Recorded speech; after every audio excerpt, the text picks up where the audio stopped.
పెద్దలందరికీ నమస్కారం అండి. పిల్లలందరికీ హాయ్, వెల్కమ్ టు లతా సోరళ్ళు. నేను మీ లత. ఈరోజు గోంగూర పచ్చిమిర్చితో దంచిన తర్వాత కర్రీ ఎలా చేసుకోవాలో చూపిస్తున్నానండి. చాలా చాలా టేస్టీగా ఉంటుంది. రోటీలోకి, చపాతీలోకి, రైస్లోకి చాలా బాగుంటుందండి. ఉల్లిపాయతో కలిపి తింటే ప్రాసెస్ ఎలాగో చూద్దాము రండి. పచ్చిమిర్చి దంచుకోవడానికి చూడండి, కర్రీ కోసం మీ టేస్ట్కి తగ్గట్టు, మీరు తినే కారాన్ని తగ్గట్టు పచ్చిమిర్చి వేసుకోండి. నేనైతే సుమారుగా ఒక పావు కేజీ అంతా గోంగూర తీసుకున్నా.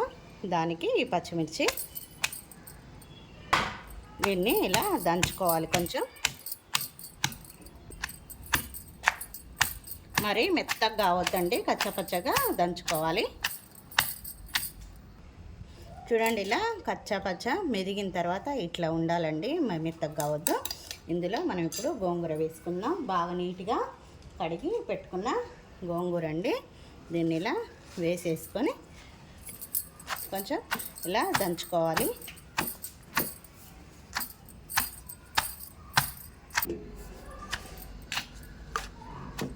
చాలా టేస్టీగా ఉంటుందండి. సింపుల్గా చేసుకోవచ్చు. కావాలంటే మీరు రోల్ లేకపోతే మిక్సీలో కూడా ఒక్కసారి అలా బరగ్గా తిప్పేసుకొని చేసుకోవచ్చండి. దీనికి తెల్ల గోంగూర మాత్రమే వాడాలండి. ఎర్ర గోంగూర బాగుండదు అన్నట్టు, ఎందుకంటే గుజ్జు గుజ్జుగా అయిపోతుంది, బాగుండదు, బంకగా వస్తుంది. మా అత్తగారు చేస్తుండే చాలా చాలా బాగుంటుందండి. ఇది మా అత్తగారి రెసిపీ. ఇలా మెదిగిన తర్వాత కొంచెం పసుపు అండి, పసుపు కొంచెం టేస్ట్కి తగినంత ఉప్పు అండి. ఇది ముందే ఉప్పు పసుపు వేసుకున్నామనుకోండి మెదగక ముందే, అప్పుడు ఏమవుతుందంటే నీరు వచ్చి ఇది చిందుతుందండి. అందుకే కొంచెం మెదిగిన తర్వాత వేసుకోవాలి. చూడండి, ఇలా మెదగాలండి, మరీ మెత్తగా కాకుండా. చూడండి, ఇలా చూడడానికి కూడా ఎంత బాగుందో. ఇప్పుడు దీన్ని ఒక బౌల్లోకి తీసుకుందామండి. చాలా చాలా తొందరగా అయిపోతుందండి, తక్కువ ఐటమ్స్తో ఈజీగా టేస్ట్గా చేసుకునేది.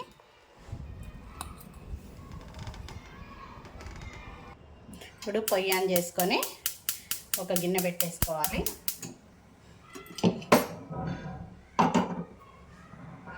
నేనైతే మట్టి కళాయి పెట్టుకుంటున్నానండి. మీ దగ్గర ఏది ఉంటే అది పెట్టేసుకోండి. కొంచెం మందంగా ఉన్న పాత్ర పెట్టుకుంటే చాలా బాగా వస్తుంది.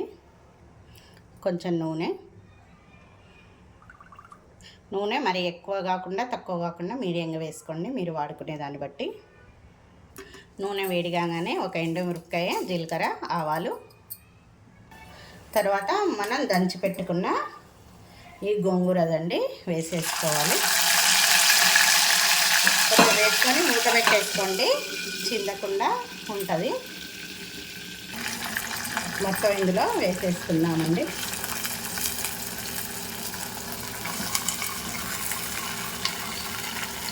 దీన్ని మొత్తం కలుపుకొని ఒక 5 మినిట్స్ మీడియం ఫ్లేమ్లో పెట్టేసుకొని మూత పెట్టేసుకోవాలండి.